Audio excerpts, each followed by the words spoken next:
Salut, salut à la famille d'Elohim au nom de Yehoshua Mashiach, notre maître. Je vous salue au nom de Yeshua, celui qui est ressuscité, qui nous a aimés, qui nous a sauvés, qui nous a affranchis de tous nos péchés, celui qui est au-dessus de tout, celui qui règne, celui qui est assis sur un trône élevé, celui qui est dans une lumière dont aucun homme ne peut atteindre. Yehoshua, le Mashiach, notre Elohim, le roi, le divin, celui qui a le pouvoir sur la chair, sur l'esprit. Oh oui Seigneur, mes frères, donc je vous dis bonjour. Je suis porté par cette vague-là et nous voulons vraiment aujourd'hui partager l'évangile au nom de Yeshua, le roi. Partager l'évangile. Voilà, je suis pas seul. Bonjour frère. Bonjour. Tu vas bien? Oui. Voilà, donc on va vraiment partager l'évangile. Mais je nous invite à la prière avant tout. Père, merci pour ton esprit. Merci pour ton onction. Merci pour tout, papa. J'aime ta présence, mon Père. J'aime ton esprit, papa. Telle une caresse, Père, dans l'âme. Tel un vent doux, Seigneur, dans le visage. Tel un murmure profond, Seigneur. Tel un bonheur ineffable, infini. Tel tu es, Seigneur, dans ma vie, dans nos vies. Une source véritable. Un rempart contre la faiblesse humaine, contre l'ennemi. Une joie terrible, magnifique. Seigneur, un bonheur inaltérable, inexplicable, papa. Lorsque ta vraie présence est là, papa, et que l'on peut t'adorer, Seigneur, l'on peut t'élever. Lorsque tu visites la profondeur de nos âmes, Père, I love you, Father. Seigneur, mon Père, je t'aime, papa. Seigneur, je veux t'inviter encore, Seigneur, sur ce plateau afin que tu sois là, afin que tu nous conduises. Oh Père, j'aime ta présence, Seigneur. J'aime ta présence, papa. Le roi, le Seigneur. Oui, tu es assis sur ton trône et le pont de ta robe remplit le temple, Seigneur, Père. Oh Elohim, qui est ton semblable, Adonai? Qui est ton semblable parmi les cieux? Qui est ton semblable, Seigneur? Qui est ton semblable, papa, sur la terre, papa? Seigneur, quand les enfants d'Israël sont sortis, Seigneur, d'Égypte, devant la mer, devant les cavaliers, ils ont dit: qui est comme toi, Adonai, parmi les puissants? Qui est comme toi, puissant, magnifique en sainteté? Mekamocha Adonai Baelim, Mekamocha Bakodesh. Qui est comme toi, Seigneur? Toi qui connais toutes choses, toi qui maîtrises toutes choses. Seigneur, merci. Laisse que ton esprit soit là, papa. Je t'en prie. Au nom de Yehoshua. Amen. Voilà. Je vais m'excuser parce que je sens vraiment cette présence, ça me fait du bien. Porté par cette présence, en envie de prier plus que de parler finalement. Mais le Seigneur est fidèle. Nous voulons partager. J'aimerais partager sur un verset aujourd'hui sur la connaissance. La connaissance enfle. Voilà, la connaissance rend orgueilleux. Plus le Seigneur nous enseigne, plus malheureusement on peut facilement sombrer dans l'orgueil, sombrer dans la hauteur, sombrer dans la folie. Et cette connaissance, au lieu de produire la vie, peut nous détraquer. Il y a quelques années, je me rappelle, le Seigneur m'avait enseigné sur le manteau de Joseph.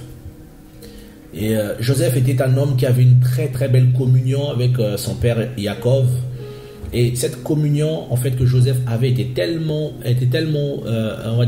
profonde avec son père que son père lui avait confectionné un vêtement avec plusieurs couleurs et Joseph se pavanait avec ce vêtement. Et vous verrez que Joseph était tellement dans la joie d'être avec son père, il rapportait les propos de ses frères à son père. Et souvent, en regardant en profondeur, il narguait ses frères. Il les narguait et ses frères l'ont pris en haine.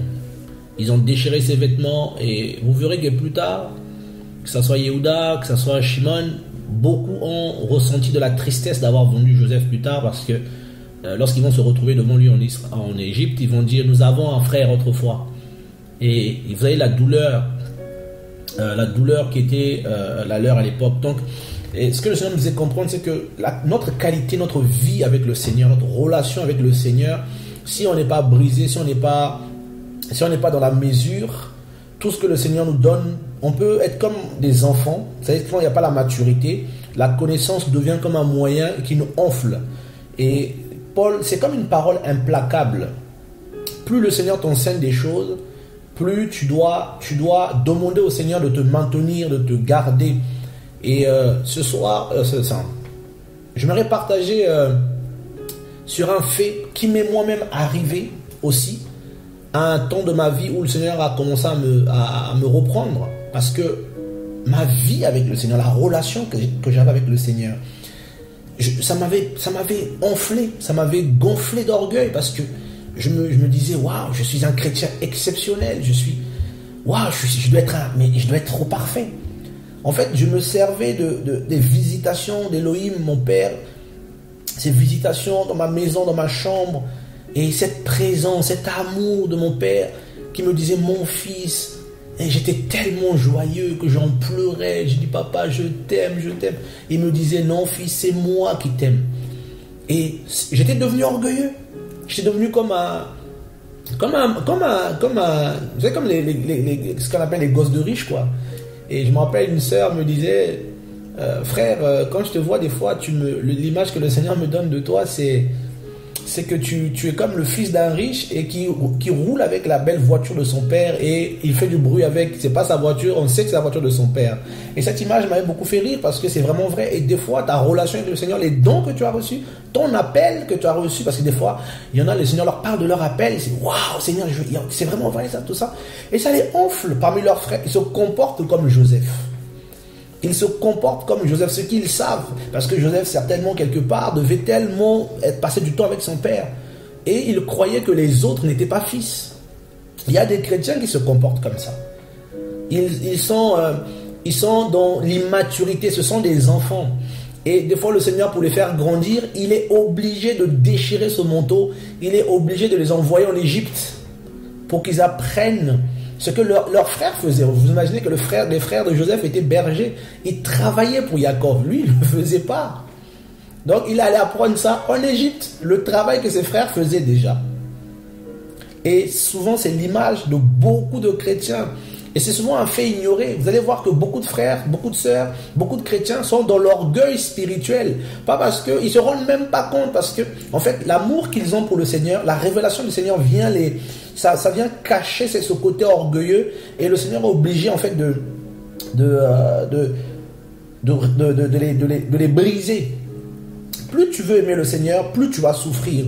Plus tu vas aimer le Seigneur, plus tu désires le Seigneur, plus le Seigneur va te désirer aussi. Mais ce feu que tu désires et ta nature humaine n'est pas compatible. Donc ce feu va consumer la nature humaine. Et tu ne peux pas recevoir des révélations, tu ne peux pas recevoir la connaissance, tu ne peux pas recevoir des grandes illuminations, des éclairages, si tu n'es pas brisé par le Seigneur. Si tu n'es pas cassé par le Seigneur. Sinon, tu vas tomber dans l'orgueil. Et durant ce partage, je vais développer sur ce point au nom de Yehoshua, pour que le Seigneur puisse nous aider comme il m'aide.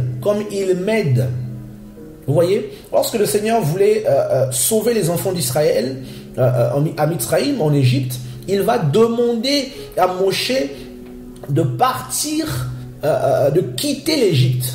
Vous allez me dire, mais il lui a demandé ça comment? Mais vous croyez comme Moshe a tué cet Égyptien? Vous croyez que ce n'était pas dans le plan du Seigneur qu'il quitte l'Égypte? Il a quitté l'Égypte étant prince.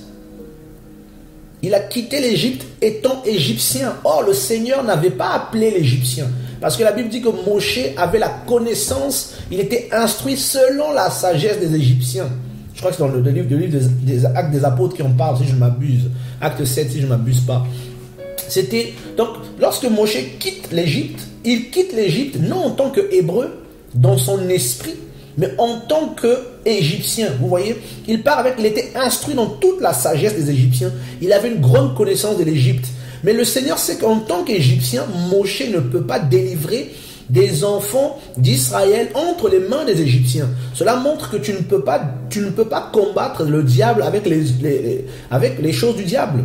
Donc malgré que l'appel qui reposait sur Moïse, l'appel qu'il avait sur sa vie, n'avait pas enlevé en lui l'Égyptien. Le fait que le Seigneur t'appelle, le fait que le Seigneur te donne des messages, le fait que le Seigneur te révèle les choses, ne veut pas dire que tu es devenu parfait ou parfaite pour autant. Ça ne veut pas dire que tu es quelqu'un d'exceptionnel forcément. C'est simplement l'Esprit du Seigneur, le Seigneur qui a décidé dans sa grande souveraineté de choisir quelqu'un à qui il révèle les choses. Mais souvent, malheureusement, quand le Seigneur appelle un homme ou une femme, plus cette personne reçoit des révélations, reçoit des grâces, des grandes illuminations, il peut parfois croire qu'il est meilleur que les autres, qu'il est supérieur aux autres. C'est souvent ce que beaucoup pensent, même s'ils ne le disent pas dans nos cœurs. Souvent, c'est ça en fait. Parce que cette faveur-là, beaucoup peuvent me dire non, mais c'est pas forcément vrai. Je vais vous prouver que c'est vrai. La Bible dit que c'est vrai. Paul dit que la connaissance enfle. C'est pas moi qui le dis, c'est Paul. Plus le Seigneur va t'enseigner, plus ton cœur va s'enfler. Mais pour traiter cet abcès de chair qui se glorifie les choses d'Élohim, le Seigneur va te tuer. Donc, il te sort d'Égypte. L'appel fait sortir Moïse d'Égypte, l'emmène à Madian, et à Madian, il va devenir berger, il va devenir un homme simple, et le Seigneur va tuer l'Égyptien qui est en lui, parce que c'est l'Hébreu qui a été visé. Parce que le Seigneur dit, va libérer tes frères. Tu ne peux pas les libérer, tes frères, si tu ne pars pas avec une mentalité de ces gens-là, si tu ne comprends pas ces gens-là. Voilà pourquoi dans un des enseignements qu'on a pu faire, on a parlé de l'évangélisation, il faut se baisser pour revenir, avoir la même mentalité, comprendre les hommes à qui tu parles, pour les gagner au Seigneur. Et il revient en tant qu'Hébreu, il dit ses frères, il dit laisse aller mon peuple. Il est sorti égyptien, il est revenu hébreu. Et le peuple est sorti. Cela montre aussi par rapport à la conversion. Cela montre aussi par rapport à la connaissance que le Seigneur nous donne. Il t'appelle, il te remplit de connaissances, mais tu ne dois pas te comporter en égyptien. Cette connaissance doit porter du fruit. La connaissance que nous recevons, le Seigneur nous le donne d'abord parce que cette connaissance nous est destinée à nous. Souvent, on va avoir une parole, un éclairage de la part du Seigneur, tu vas recevoir une illumination, waouh, c'est magnifique, on veut tout de suite, faut que je le partage. Pouf, WhatsApp, pouf, Facebook, pouf, Instagram, on veut tout de suite le balancer. Il faut que tous sachent que j'ai reçu, il faut que tous sachent que j'ai reçu quelque chose de la part du Seigneur. C'est même le signe de l'immaturité de l'Égyptien. Parce qu'on pense que ce que j'ai reçu, il faut que je le partage aux autres, ça va leur faire du bien. On oublie que ce que le Seigneur nous donne, d'abord il le donne pour nous. Et je me rappelle, il y a des années, quand le Seigneur m'a parlé du manteau de Joseph, je voulais tout de suite le partager. Il m'a dit non, ça te concerne. Et ça m'a pris du temps avant de partager ça. Et je crois que je l'ai partagé peut-être une seule fois. La connaissance enfle. Oui, Moshe sort. Il reçoit, il est brisé, il monte sur la montagne, il reçoit la Torah dans le désert. Dans le désert, Bad Midbar, dans le désert. Dans le désert, il reçoit la parole. Et ce qui me fait rire, c'est que, vous savez, en hébreu, ce que nous on appelle Deutéronome, Bad Midbar, veut dire, il y a le mot Bad Midbar qui veut dire dans le désert, mais il y a aussi le mot Daber dedans. Daber veut dire parole en hébreu. Donc la parole est sortie dans le désert. Dans le désert où il n'y avait plus d'eau, où l'homme, en fait, dans un endroit inconfortable, où l'homme ne peut pas vivre, l'homme n'est pas appelé à vivre dans un désert. Et c'est là qu'il reçoit la parole qui lui donne la vie. Dans le désert, le Seigneur parle à Moshe. Bad Midbar. Et ceux qui connaissent un peu l'hébreu, je vous dis cette phrase en hébreu, ça a un autre volet. Dans le désert, Elohim lui parle. Il reçoit la Torah. Il la donne aux enfants d'Israël. Il reçoit la connaissance. Mais il reçoit la connaissance sur la montagne. Et quand il descend, il la donne aux enfants d'Israël. Et vous allez voir plus tard, le Seigneur donne un bâton à Moïse. Il dit, avec ce bâton, tu vas libérer les enfants d'Israël. Mais au bout d'un moment, le même bâton, la même connaissance, parce que le bâton peut simplifier, peut signifier la connaissance, peut signifier l'autorité ministérielle, l'autorité, le don, la grâce que tu as reçue. Vous avez vu le même bâton que Moshe avait? C'est le même bâton qui était le signe de sa disqualification. C'est le même bâton qui a ouvert son appel. C'est le même bâton qui a fermé son appel. Parce qu'avec le même bâton, il a frappé 2 fois le rocher. Il a frappé 2 fois le rocher. Et il a dit dans l'orgueil, est-ce avec ce bâton, est-ce avec ce rocher que je vous donnerai de l'eau, Il a oublié Elohim,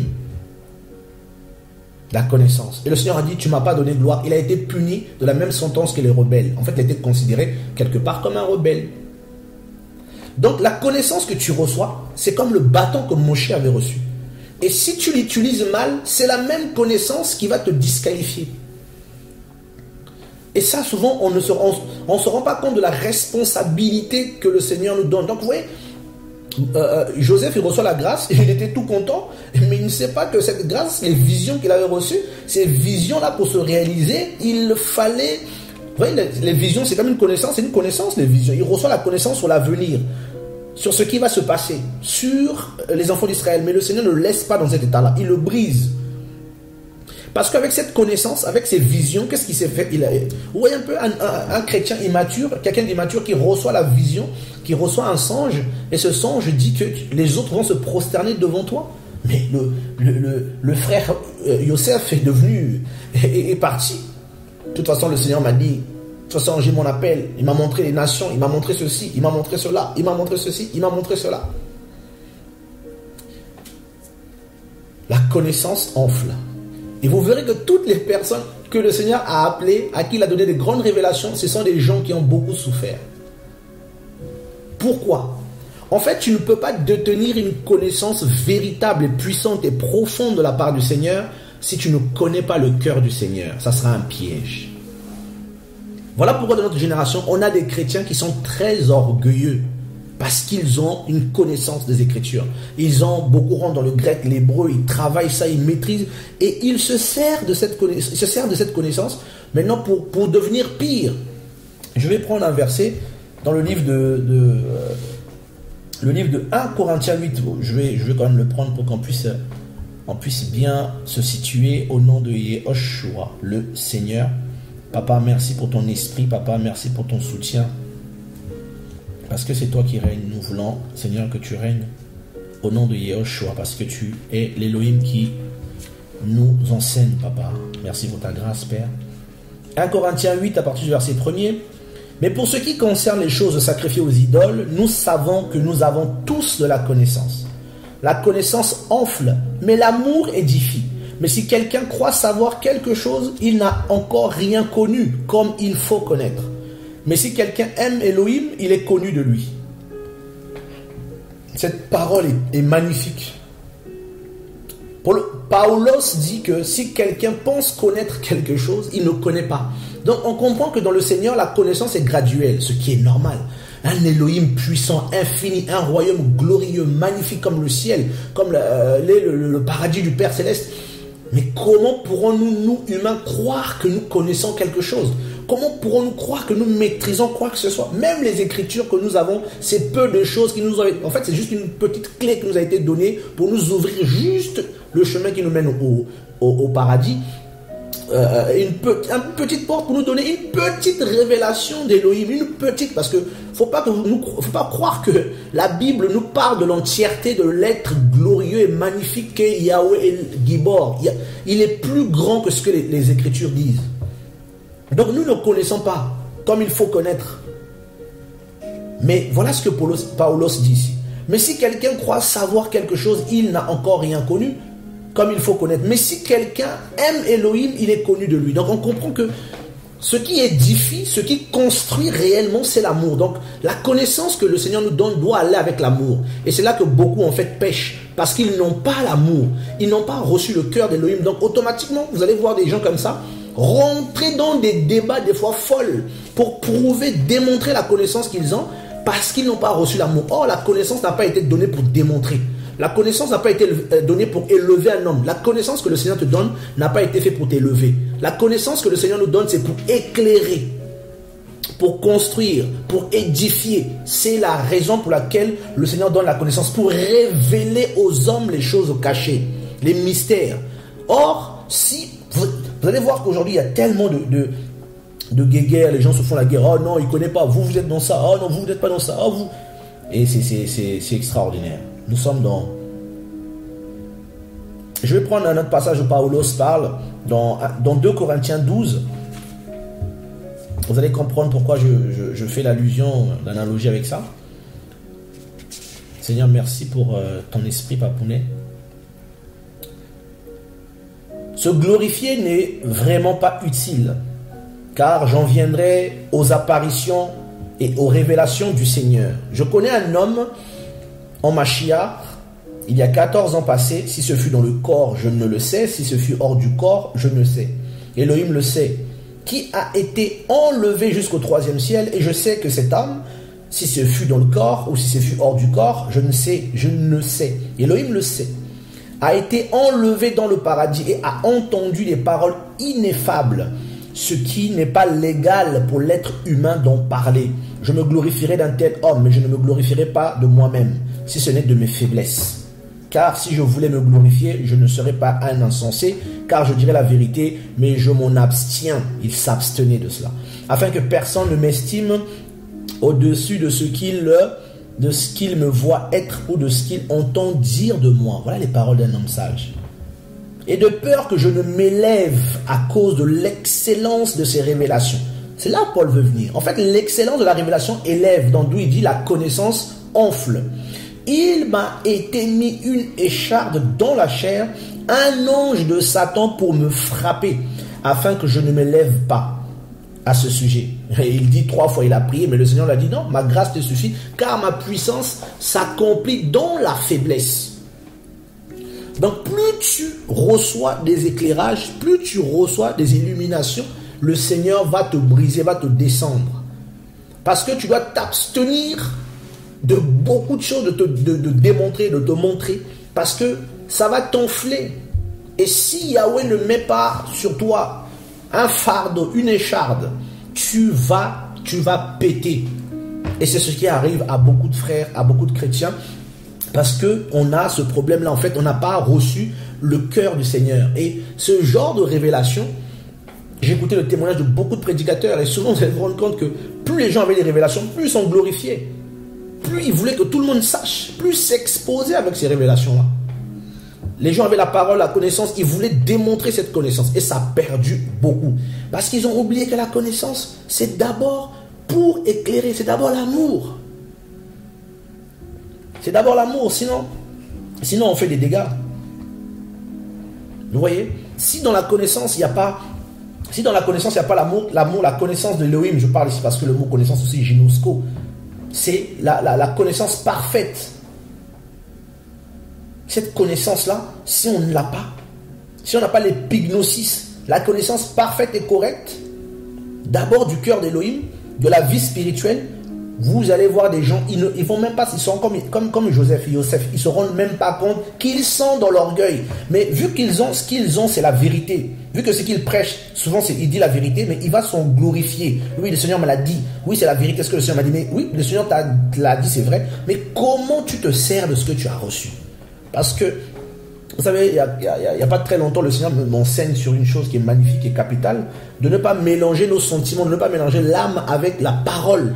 Même lorsque nous prêchons sa parole, de ne pas mélanger nos émotions, nos sentiments, nos âmes. Il faut que la parole reste limpide, sans mélange. C'est des choses que je ne connaissais pas. Que je ne connaissais pas. Oh Seigneur. Et il y a un passage que dans la Bible, dans le livre de Jacques, Jacob. Oh Père Céleste. Jacob, le chapitre 3, à partir du verset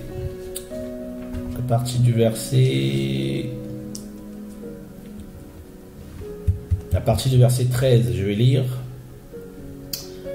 Au nom de Yeshua, notre Père.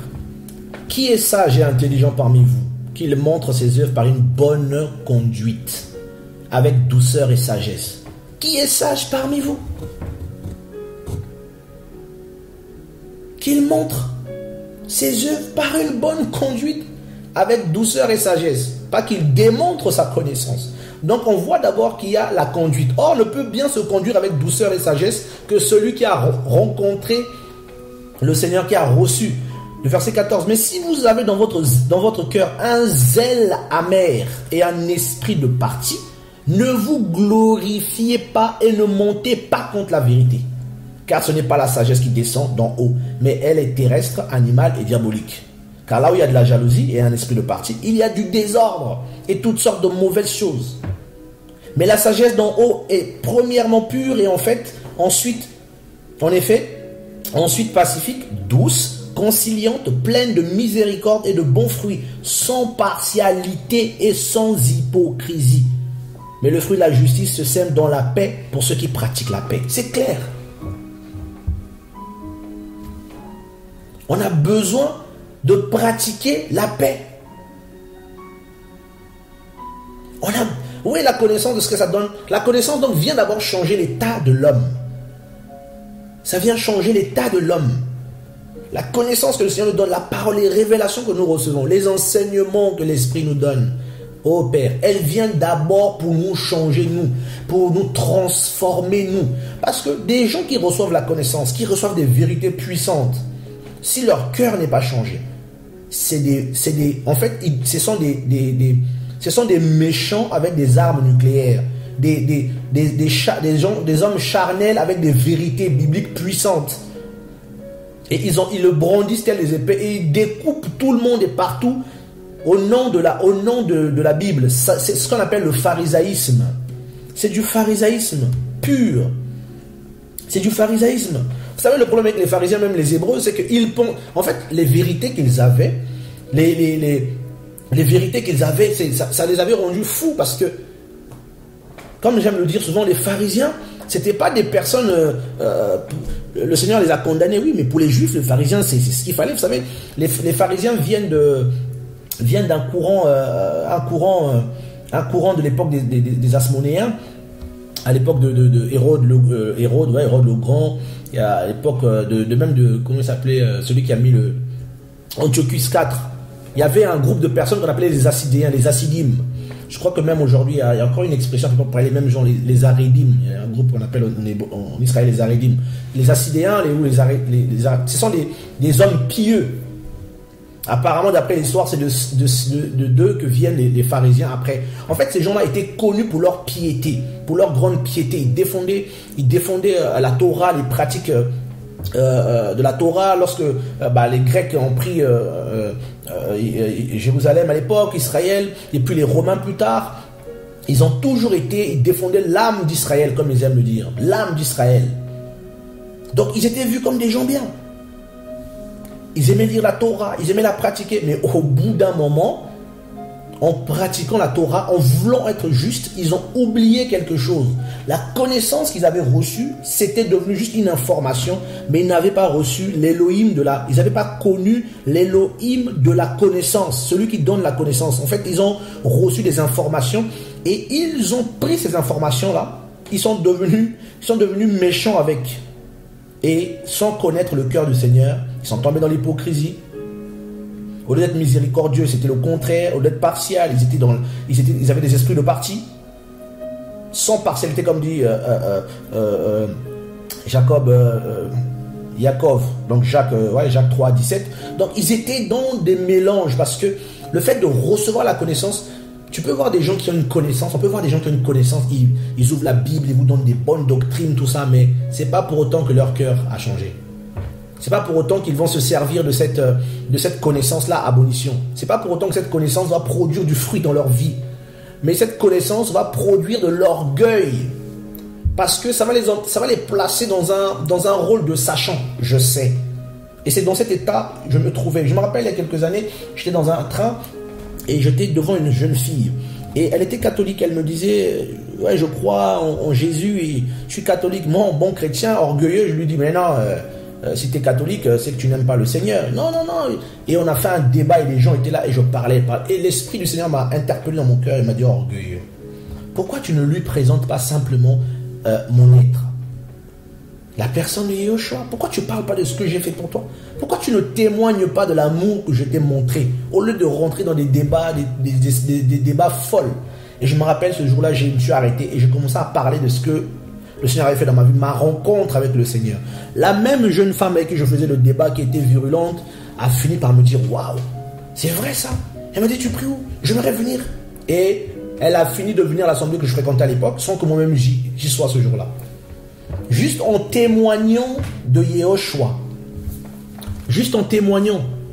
Parce que le problème avec beaucoup, c'est qu'on veut tout de suite blinder les gens des informations qu'on a, sans témoigner nous-mêmes de l'amour du Seigneur, sans rester dans l'esprit. En fait, c'est le témoignage que nous avons reçu, que le Seigneur nous a donné, ce que le Seigneur a fait dans nos vies, c'est cette connaissance-là, c'est ça qui touchera les autres. Les pharisiens étaient tombés dans ce piège-là. Ils étaient assis sur la chair de Moïse, ils cherchaient la vie, comme Jean 5 le dit, ils cherchaient la vie dans la Torah.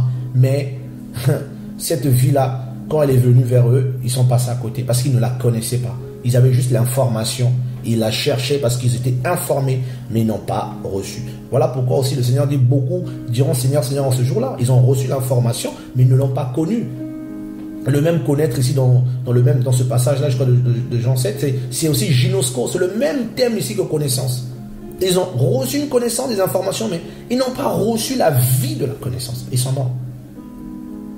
Qu'est-ce que Paulos, en parlant des Hébreux, regardez, en parlant des Hébreux, qu'est-ce que notre frère Paulos va nous dire? Paulos en grec, il va nous dire quelque chose dans... Je crois que c'est Romains, ouais. Romains le chapitre 10, à partir du verset... Je vais même prendre le verset premier. Frère, le désir de mon cœur et ma supplication à Elohim pour Israël est vraiment en vue du salut. Car je leur rends témoignage qu'ils ont du zèle pour Elohim, ils ont vraiment le zèle, mais non pas selon la connaissance précise et correcte. C'est ce mot, je l'ai toujours aimé, épignosis. Connaissance précise et correcte. Parce qu'on peut avoir une connaissance, on peut être informé, mais précise et correcte. Regardez ce qu'il dit au verset 3, c'est très, très fort. Car ne connaissant pas la justice d'Elohim et cherchant à établir leur propre justice, ils ne se sont pas soumis à la justice d'Elohim. Car Mashiach est la fin de la Torah pour la justice de tout croyant. Vous voyez, arrivé à un temps où il fallait passer à autre chose, ils sont restés figés là parce qu'ils ont brandi cette connaissance comme une vérité absolue, alors que le Seigneur, comme je disais au début, comme je disais tout à l'heure, la connaissance est graduelle, c'est graduel. Et eux, ils vont s'arrêter là, ils vont dire, nous, connaissance, ça suffit. Et ils sont dans l'orgueil spirituel, ils sont atteints. Et ils ne peuvent plus aller plus loin. Ils ont le zèle pour Elohim et il y a beaucoup de chrétiens qui se retrouvent dans ce cas de figure-là. Ils sont atteints par le pharisaïsme, par l'orgueil. Ils ont la connaissance et ils la brandissent comme une arme. Ils rentrent dans les débats partout. Ils ne peuvent pas voir un frère ou une sœur qui ne prie pas forcément avec eux, qui n'est pas dans leur assemblée, ils vont absolument vouloir démontrer à ces personnes-là qu'ils ont de la connaissance. Et c'est ce que je faisais hier. Et le Seigneur, dès que le Seigneur m'a repris, il a changé. Et j'ai vu, dès que le Seigneur a changé ça chez moi, et j'ai commencé à voir le changement dans ma vie. Et même lorsque je partageais l'évangile avec certaines personnes, même certains pasteurs, et ils étaient touchés par le Seigneur. Parce que j'ai compris en fait que il fallait sortir de l'orgueil spirituel, de la connaissance qui enfle, pour recevoir en fait le cœur d'Elohim, pour recevoir l'amour du Seigneur. Parce que là où il n'y a pas l'amour du Seigneur, les gens vont être dans l'orgueil et ils vont casser les gens, ils vont détruire d'autres personnes. Voilà, parce qu'ils n'ont pas connu la justice du Seigneur. Donc la connaissance peut devenir une information qui nous enfle, qui nous gonfle. Et s'il n'y a pas l'esprit, et on va se comporter mal, on va prendre les gens de haut, on va faire des débats insensés pour vouloir juste avoir raison, avoir du zèle, mais un zèle amer, un zèle sans intelligence. Et c'est ça les pharisiens. Et cette connaissance les avait tellement atteints qu'ils croyaient qu'ils étaient meilleurs que le monde. Ils croyaient qu'ils étaient meilleurs que le monde. C'était terrible. Ils ont cru qu'ils étaient meilleurs que le monde. Donc, personne n'était mieux qu'eux. Mais en réalité, ils ne le disaient pas comme ça. Mais dans leur attitude. Je vais prendre un passage pour... dans Luc 18, à partir du verset 9. Merci Seigneur. Mais il dit aussi cette parabole à quelques-uns qui se persuadaient en eux-mêmes d'être justes et qui méprisait totalement les autres. Méprisait totalement les autres. 2 personnes montèrent au temple pour prier, l'un pharisien et l'autre publicain. Le pharisien se tenant debout priait ainsi en lui-même. Elohim, je te rends grâce de ce que je ne suis pas comme le reste des humains, ravisseur, injuste, adultère, ni même comme ce publicain. Je jeûne 2 fois le Shabbat et je donne la dîme de tout ce que je possède. Mais le publicain se tenant debout éloigné n'osait même pas lever les yeux vers le ciel. Mais il se frappait la poitrine en disant, Elohim, sois apaisé envers moi qui suis pécheur. Je vous dis que celui-ci descendu dans sa maison justifié plutôt que l'autre. Car quiconque se lève sera abaissé et quiconque s'abaisse sera élevé. Le Seigneur revient sur le même principe ici. Le pharisien était élevé par rapport à l'information, la connaissance qu'il avait et les œuvres qu'il produisait. Le formalisme, le légalisme. Non, non, moi je me sanctifie. Non, non, nous on n'a pas ça. Ah, c'est une fausse doctrine. Ah, c'est les. Ah non, ils sont religieux. Mais l'état de leur cœur, c'est comment? Ils n'ont peut-être pas ta connaissance, mais l'état de leur cœur, c'est comment? Toi qui as de la connaissance,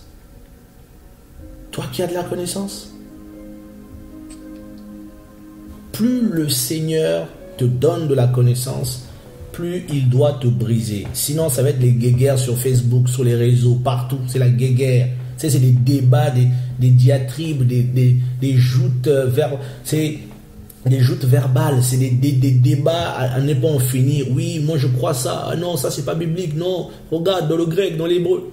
Des débats à ne pas finir. Parce qu'on est persuadé. Les pharisiens étaient graves. Dans Jean 9, on connaît l'histoire de cet homme aveugle. Ils l'ont chassé, ils ont dit, toi tu es né tout entier dans le péché et tu veux nous enseigner. Tu veux nous enseigner, nous. Nous sommes disciples de Moshe, nous savons que Elohim a parlé à Moshe. Mais celui-là, on ne sait pas d'où il vient. Nous parlons du Seigneur. Attends, l'aveugle vous dit, si quelqu'un ouvre les yeux d'un aveugle, impossible qu'il soit un pécheur. Ils n'avaient même plus l'esprit pour réfléchir. Parce qu'ils ne connaissaient pas la justice. Les principes de base de la foi, de la vie avec Elohim, ils l'ont jeté à la fenêtre. Comment pouvez-vous croire qu'un pécheur vienne et ouvre les yeux d'un aveugle né? C'est ce qu'il leur dit. Mais s'il n'est pas d'Elohim, mais qui est-ce? Ils ont quand même refusé de croire parce qu'ils n'étaient pas d'accord de quitter leur position, de dire, ah, peut-être faut qu'on se remette en question. C'est souvent ça qui tue beaucoup de frères et sœurs dans la foi, l'orgueil. Les gens ne sont plus enseignables parce qu'ils disent ce que je sais, c'est la vérité absolue. C'est ce que mon pasteur m'a enseigné, c'est ce que mon apôtre m'a enseigné, c'est ce que mon prophète m'a enseigné, c'est ce que mon ancien m'a enseigné, c'est ce que dans mon église ils m'ont enseigné. La parole du prophète, de l'apôtre, de l'enseignant, du je sais pas quoi, devient une doctrine. Avec le Seigneur, il ne faut pas, en fait, il faut continuer à apprendre comme un enfant. Continuer à apprendre. Sinon, c'est terrible. Et Paul disait à Timothéos, Paulos disait à Timothéos une parole dans 1 Timothée 6, 20.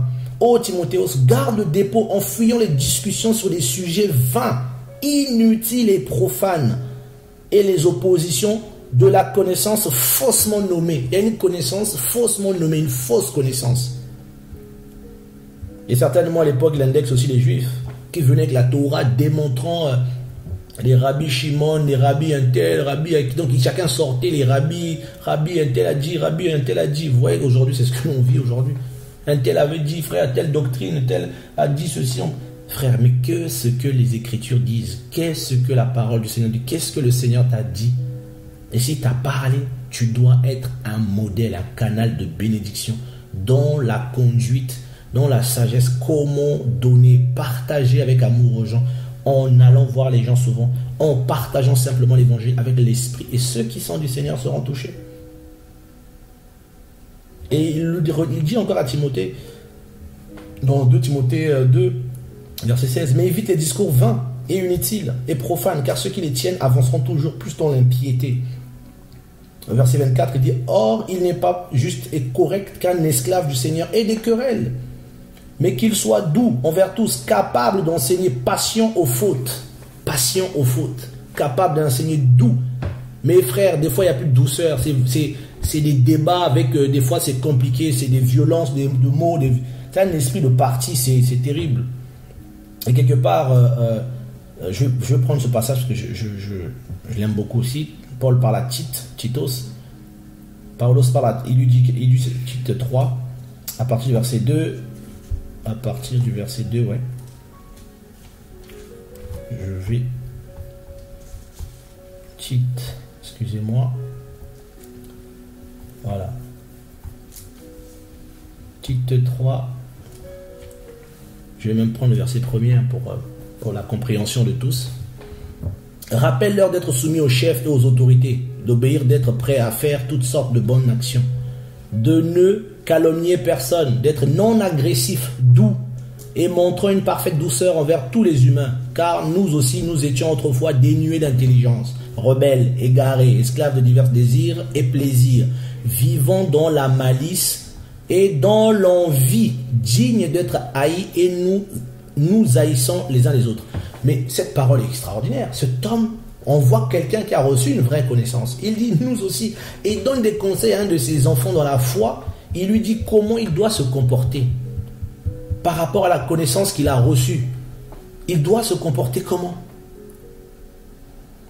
Non agressif, doux, montrant une parfaite douceur envers tous les humains, car nous aussi nous étions autrefois. Donc, celui qui est intelligent comprend le faible, comprend l'égaré.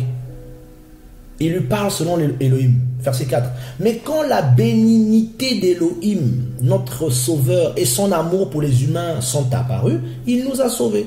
Non sur la base des œuvres de justice que nous aurions faites, mais selon la miséricorde, à travers le bain de la nouvelle naissance et le renouvellement du Saint-Esprit, qu'il a répandu abondamment sur nous par le moyen de Yehoshua HaMashiach, notre Sauveur, afin qu'ayant été justifiés par sa grâce, nous devenions, selon l'espérance, héritiers de la vie éternelle.